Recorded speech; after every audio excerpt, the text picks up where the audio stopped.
Rab Yom Tov Jacob Ben Israel Al-Ghazi, año 1727 al 1802, conocido como Mahari Al-Ghazi, época Aharoní. Rab Yom Tov fue uno de los principales estudiosos del famoso cabalista Rab Shalom Sharabi. Nació en una familia con una larga tradición de erudición y sabiduría. Su padre fue Abbeid Din, juez supremo en Esmirna, Turquía, durante más de 40 años, antes de ser designado Rishon LeZion, gran rabino de Jerusalén, puesto que existe de manera ininterrumpida hasta el día de hoy en Israel. Rab Yom Tov nació en Esmirna y estudió con Rab Haim Yosef David Azulay, Rabén Ujida, en su juventud. En 1758 fue nombrado Rosh Yeshiva de Neve Shalom.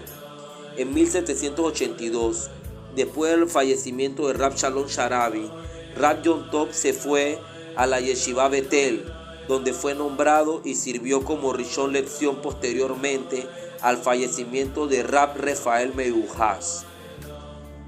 Rab Al-Ghazi dejó tras de sí un legado de Piskei Halajá, determinaciones alágicas, dentro de las cuales podemos mencionar Sheolot Uteshuvot, Simchat Yom Tov, Ilhot Yom Tov y Kedushat Yom Tov, el cual era de responsa.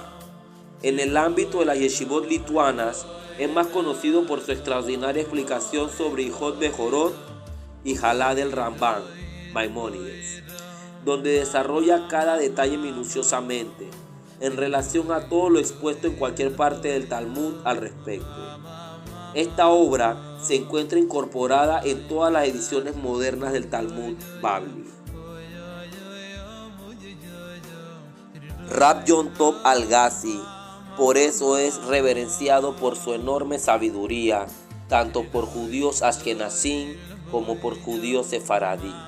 En especiales, los judíos de las yeshivot se apegan mucho a sus enseñanzas.